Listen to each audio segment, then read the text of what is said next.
Il voulait nous amener, il avait une ferme qui était à 22 km de la ville.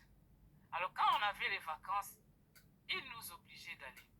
Enfin, pas obligé, mais nous devions partir en vacances. Moi, j'ai boudé un peu. J'ai dit, mais papa, il va nous amener au village là-bas, comment on va faire? Mais curieusement, j'avais quand même aimé le village. Parce que je suis grandi plutôt dans une famille où j'étais presque seule la fille. Alors j'étais parmi les garçons. Même les garçons de la ferme, moi ça me disait rien. J'étais ensemble avec eux. On faisait même les champs, disons, on partait en forêt. Parce que c'était ça la vie. Et moi aussi j'avais aimé. Je partais, je faisais tous les travaux que tout le monde faisait là à la ferme. Et ça, un jour, je disais à papa, mais tu continues à nous amener à la ferme. Mais vous croyez que quand nous, on va grandir, on partira au village? Non, moi, je dis, mais non, moi, je ne dirai pas. Il dit, mais non, ce n'est pas pour que vous puissiez partir au village, mais je suis en train de vous apprendre quelque chose. Parce que moi, enseignant, quand j'aurai ma retraite, c'est ce que je ferai. Alors là, je ne comprenais pas. Et on le suivait. Bref, j'ai été...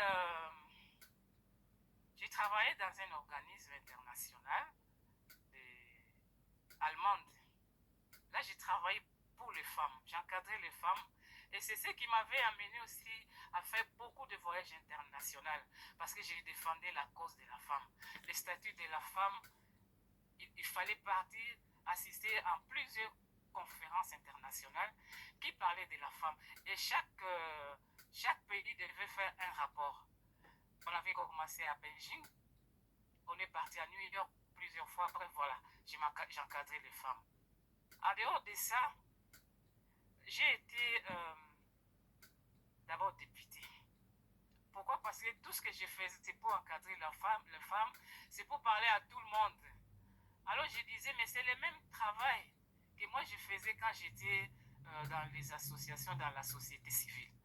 Mais moi je disais, moi même si je suis députée, je ferai la politique du développement et non la politique politicienne.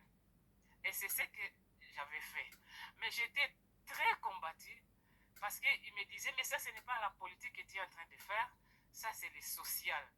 Mais moi, la politique, là, en tout cas, ça ne m'intéressait pas la façon dont on faisait la politique, ou on fait la politique jusqu'à aujourd'hui.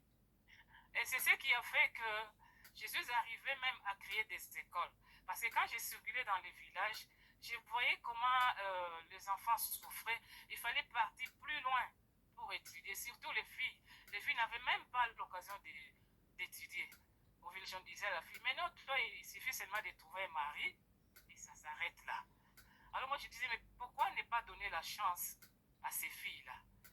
J'ai créé les écoles dans les villages. Alors moi, quand j'ai créé les écoles, je ne voyais pas les lucres. Pour moi, c'était le social. C'est pour aider ces enfants-là. Et jusqu'aujourd'hui, les écoles sont dans les villages, mais il y a les écoles aussi dans les villes. Alors pour moi, aujourd'hui, je me dis, mais j'ai quand même aidé la population parce que ces enfants-là, aujourd'hui, ils sont devenus ce qu'ils sont devenus grâce à moi.